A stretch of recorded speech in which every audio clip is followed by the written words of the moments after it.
যুক্তরাষ্ট্রের মধ্যস্থতায় যুদ্ধবিরতিতে রাজি ভারত পাকিস্তান। শিগগিরই ট্রুথ ও রিকনসিলিয়েশন কমিশন গঠন হবে, আরও আগেই দরকার ছিল, জানান আইন উপদেষ্টা।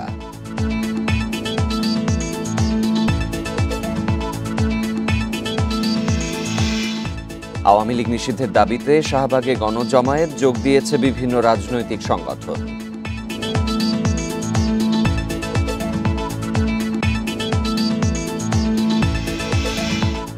গ্রীষ্মের খরতাপে পুড়ছে দেশ। চুয়াডাঙ্গায় বছরের সর্বোচ্চ তাপমাত্রা ৪২ ডিগ্রি, ঢাকায় ৪০ ছুঁই ছুঁই।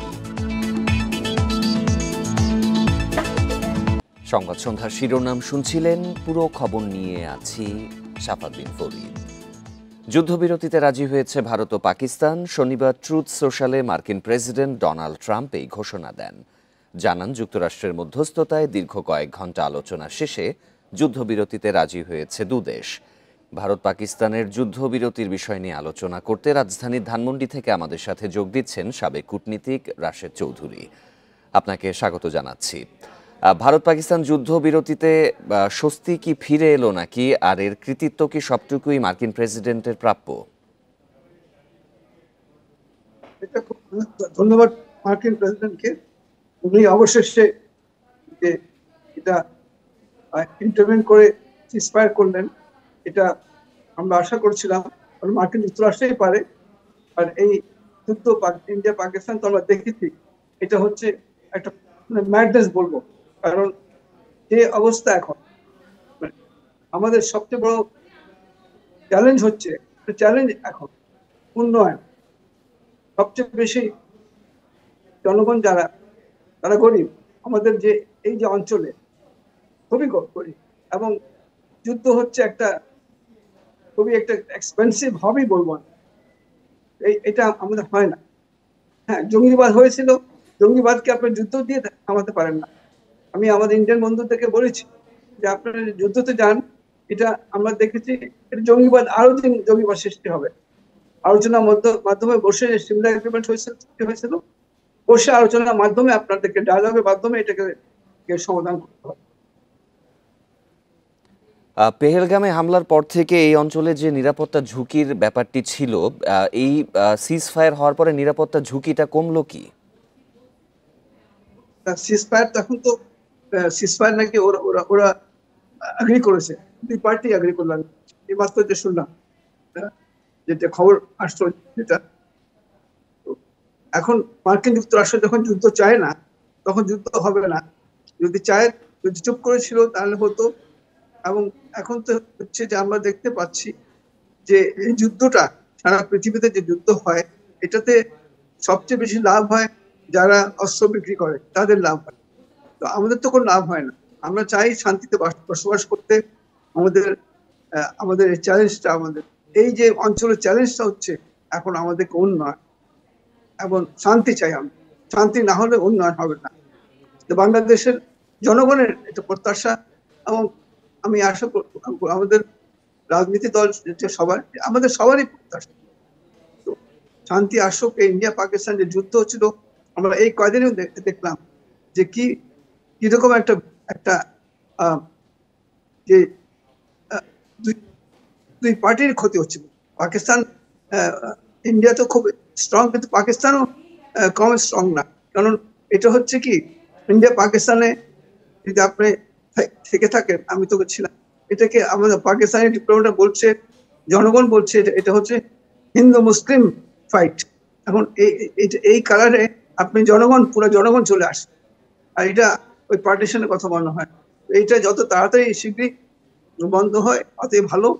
এখন হ্যাঁ, ধন্যবাদ জানাচ্ছি মার্কিন যুক্তরাষ্ট্র প্রেসিডেন্টকে। উনি প্রথমে খুব হালকাভাবে নিয়েছিলেন, তা এরপরে উনি বুঝতে পারলেন নিজেই যে যেভাবে যুদ্ধ চলছে, এটা যে কোনো পার্টি, মানে পাকিস্তান উইকার পার্টি, সে ওটা বোতাম টিপলে নিউক্লিয়ার যুদ্ধ হয়ে যাবে। নিশ্চয়ই যুদ্ধবিরতি হয়েছে সামনে। আসলে আরেকটি বিষয় জানতে চাই যে এই দুইটি দেশের মধ্যে যুদ্ধবিরতি তো হলো, তো স্থায়ী শান্তি ফেরাতে কি ধরনের উদ্যোগ সামনে নেওয়া উচিত বলে আপনি মনে করেন?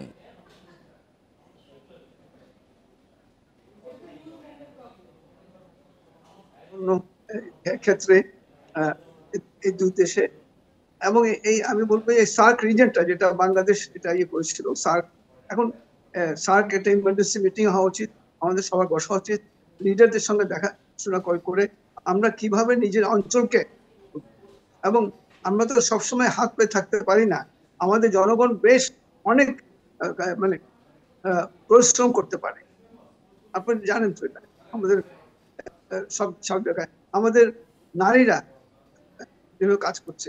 আপনি যে জাপানের, আমি অ্যাম্বাসাডার ছিলাম ওখানে, মডেল শুধু একটু সাহায্য লাগবে ব্যাংক থেকে, সামান্য একটু ক্ষুদ্র লোন দিলে আমাদের কিন্তু এই যে এসএমই গুলো উঠে যায়।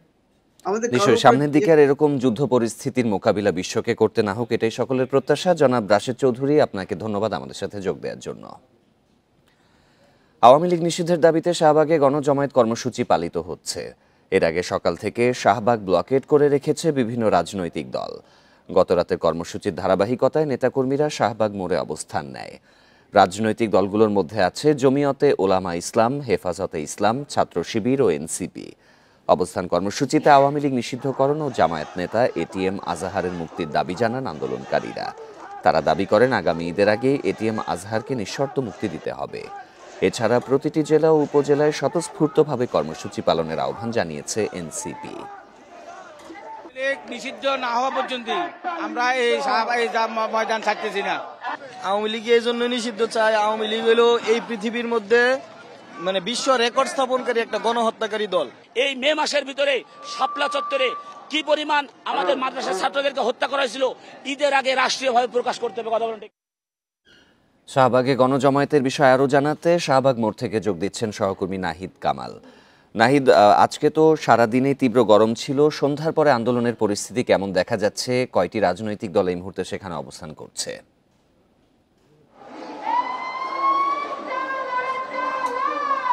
আসলে পূর্ব ঘোষণার অংশ হিসেবে শাহবাগ ব্লকের যে কর্মসূচি ছিল মূলত আওয়ামী লীগ নিষিদ্ধের দাবিতে, তার অংশ হিসেবে কিন্তু আমরা দেখেছি আজকে সকাল থেকেই এখানে শত শত নেতাকর্মীরা কিন্তু আসতে শুরু করেছিল এবং এর পরবর্তীতে বিকেলের পর থেকে, বেসিক্যালি দুপুর 3টার পর থেকে আমরা দেখেছি হাজার হাজার নেতাকর্মীরা, বিশেষ করে এনসিপির এবং ছাত্র শিবির সহ হেফাজতে ইসলামের নেতাকর্মী যারা আছেন তারা কিন্তু এখানে এসেছেন এবং কিছুক্ষণ পরপরই বক্তব্য দিচ্ছেন। মূলত আওয়ামী লীগকে দ্রুত সময়ের মধ্যে নিষিদ্ধ করা এবং যারা পালিয়ে গেছে এবং যারা দেশে আছে তাদের বিচারের দাবি এবং এইসব ঘটনার তদন্ত করে বিচারের দাবি কিন্তু জানিয়েছে আজকে বক্তব্যের পক্ষ থেকে। এখানে যদি একটু দেখানোর চেষ্টা করি, এখনো কিন্তু শাহবাগ অবরোধ করে বিক্ষোভ চলছে এবং মূলত একদিকে ভ্যাপসা গরম, অন্যদিকে চারোদিকে রাস্তাঘাট বন্ধ, রীতিমতো কিছুটা ভোগান্তি তো দেখাই যাচ্ছে। আমরা সকাল থেকে দেখেছি যেহেতু শাহবাগের একটি গুরুত্বপূর্ণ পয়েন্ট, এই পয়েন্টটি বন্ধ থাকার কারণে সব এই শাহবাগগামী যত ধরনের যান চলাচল আছে সেগুলো সবগুলো বন্ধ রয়েছে এবং যার প্রভাব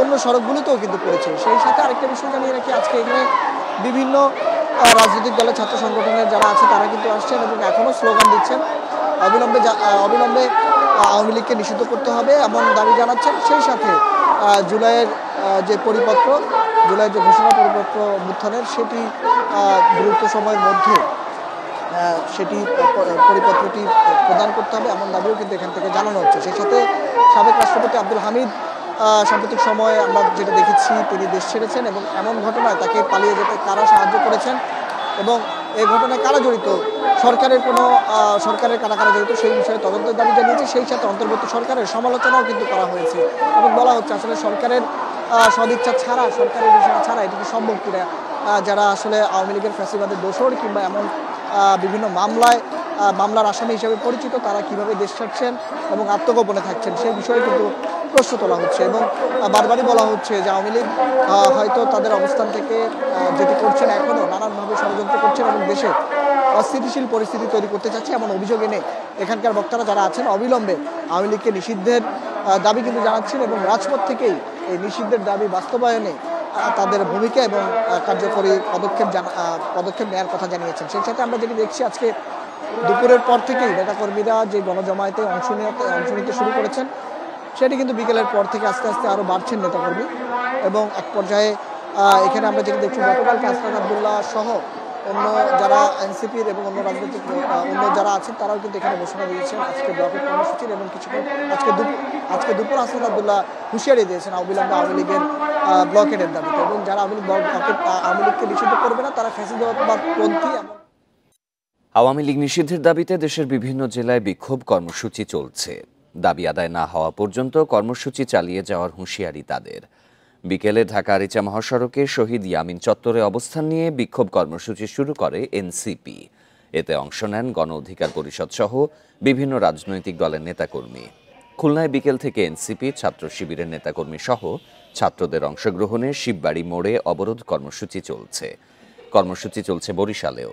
সিলেট কেন্দ্রীয় শহীদ মিনারের সামনে অবস্থান নিয়ে বিক্ষোভ করছেন বৈষম্য বিরোধী ছাত্র আন্দোলন, জাতীয় নাগরিক পার্টি সহ জুলাই আন্দোলনের নেতাকর্মীরা।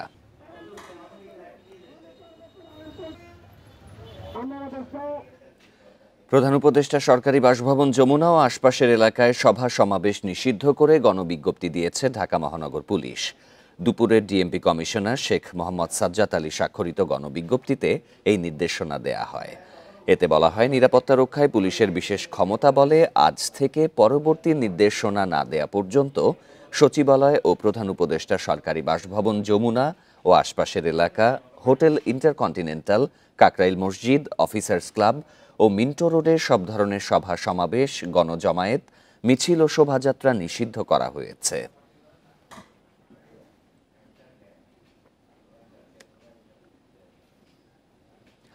অন্তর্বর্তী সরকারের উপদেষ্টা পরিষদের জরুরি বৈঠক ডাকা হয়েছে আজ রাত 8টায়। এই বৈঠক হবে। আলোচ্যসূচি জানা যায়নি, তবে সমসাময়িক চলমান ইস্যুতে আলোচনা হবে বলে ধারণা করা হচ্ছে। এদিকে এনসিপি সহ বিভিন্ন রাজনৈতিক দল ও সংগঠনের নেতাকর্মীরা আওয়ামী লীগ নিষিদ্ধের দাবিতে 3 দিন ধরে টানা কর্মসূচি পালন করছেন।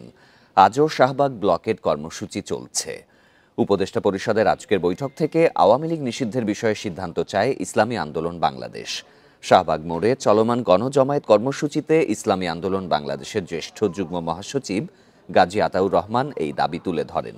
শুক্রবার প্রধান উপদেষ্টার প্রেস উইং থেকে এক বিবৃতিতে বলা হয়, বিভিন্ন রাজনৈতিক দল, সংগঠন ও জনগণের পক্ষ থেকে স্বৈরশাসন ও সন্ত্রাসী কার্যক্রমের অভিযোগে আওয়ামী লীগ নিষিদ্ধের দাবিটি গুরুত্বের সঙ্গে বিবেচনা করছে সরকার।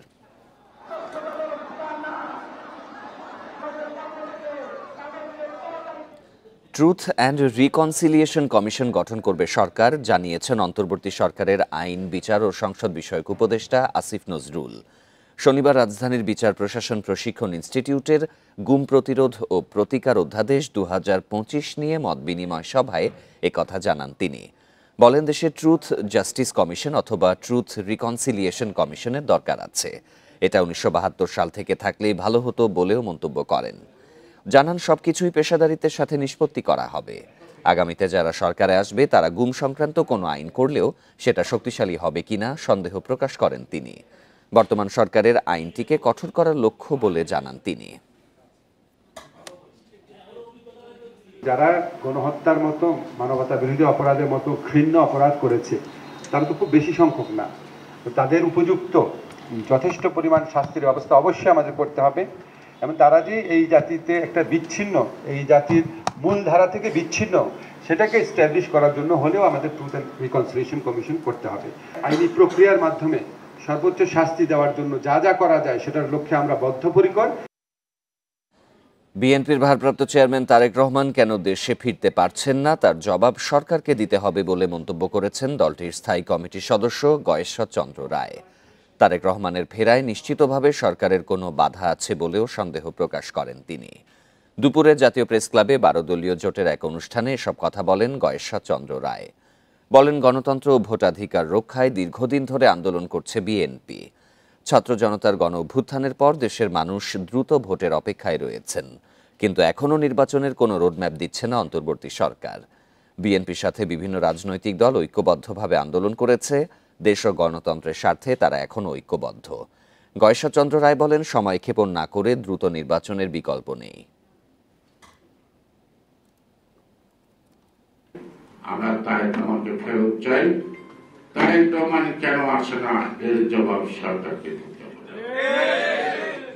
কারণ সে জানে, তারেক রহমান হয়তো প্রকাশ করছে না, সে জানে বাধা আছে, কোনো না কোনো বাধা আছে, তা নাহলে মাতৃভূমিতে তারেক রহমান ফেরত আসবে না।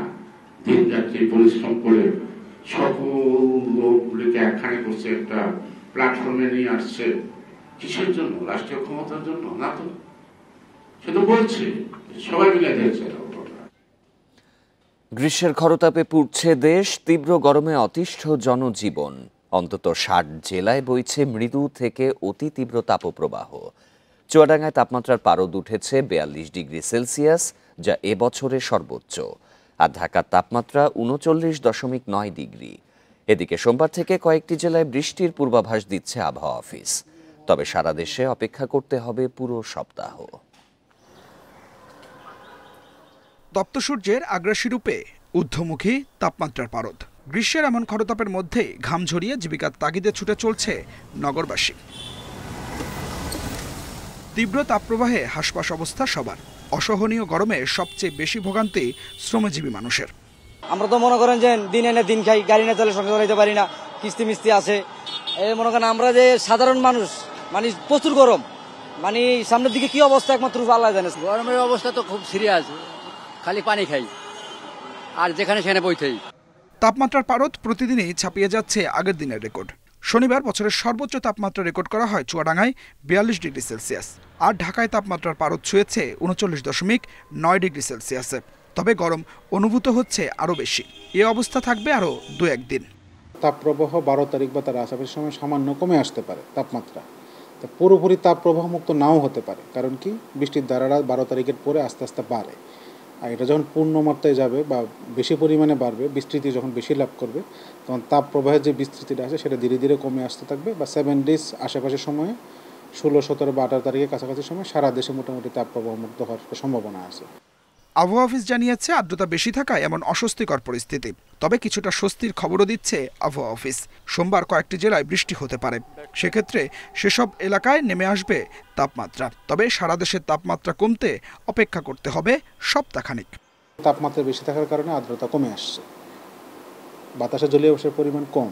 আবার সন্ধ্যা যখন চলে আসবে, তাপমাত্রা যখন কমে আসবে, আর্দ্রতার পরিমাণ অটোমেটিক বাড়বে। কিন্তু পর্যাপ্ত পরিমাণে না গেলে, পর্যাপ্ত পরিবেশ তৈরি না হলে সে বৃষ্টিটা হবে না। আর এই সময় যে বৃষ্টিটা হয় মার্চ, এপ্রিল, মে মাসে আমাদের কালবৈশাখী ঝড় থেকে বৃষ্টিটা হয়। এদিকে মে মাসটি ঘূর্ণিঝড় প্রবণ হলেও আগামী ১০ দিনে তেমন কোনো আশঙ্কা নেই বলছে আবহাওয়া অফিস। বাংলাদেশের ১৮ কোটি মানুষই আওয়ামী লীগকে চায় না বলে মন্তব্য করেছেন বিএনপি মহাসচিব মির্জা ফখরুল ইসলাম আলমগীর। আওয়ামী লীগ নিষিদ্ধের দাবি শুধু শাহবাগে আন্দোলনকারীদেরই নয় বলেও জানান তিনি। চট্টগ্রামের পলো গ্রাউন্ড মাঠে তারুণ্যের মহাসমাবেশে যোগ দিয়ে বিএনপি মহাসচিব বলেন, স্বৈরাচার পালালেও তার প্রেতাত্মা রয়ে গেছে, এখনও তারা ষড়যন্ত্র করছে। গণতন্ত্র প্রতিষ্ঠা যাদের দায়িত্ব, তারা কালক্ষেপণ করায় অশুভ শক্তি মাথাচাড়া দেওয়ার সুযোগ পাচ্ছে।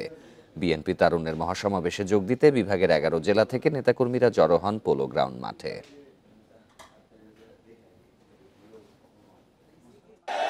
আমরা এই মাঠে যারা আছি তারা সবাই শুধু নয় বন্ধুগণ, আমরা বাংলাদেশের ১৮ কোটি মানুষ এই আওয়ামী লীগকে দেখতে চাই না।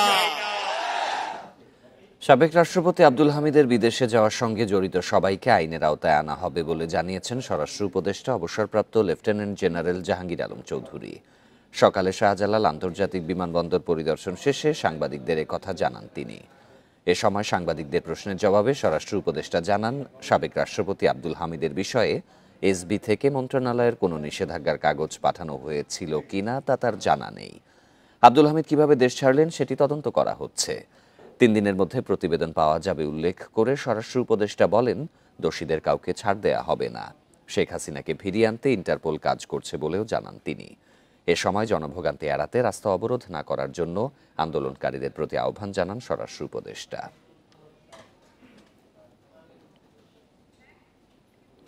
মুন্সিগঞ্জে লঞ্চে নারীদের মারধরের ঘটনায় অভিযুক্ত নেহাল আহমেদ জিহাদকে জিজ্ঞাসাবাদের জন্য থানায় আনা হয়েছে। বিষয়টি নিশ্চিত করেছে সদর থানার ওসি সাইফুল আলম। পুলিশ জানায়, কেরানীগঞ্জ থেকে কিছু যাত্রী এমভি ক্যাপ্টেন লঞ্চ ভাড়া করে চাঁদপুরের মোহনপুর ঘুরতে যায়। ফেরার পথে লঞ্চটি মুন্সিগঞ্জ ঘাটে নোঙর করে।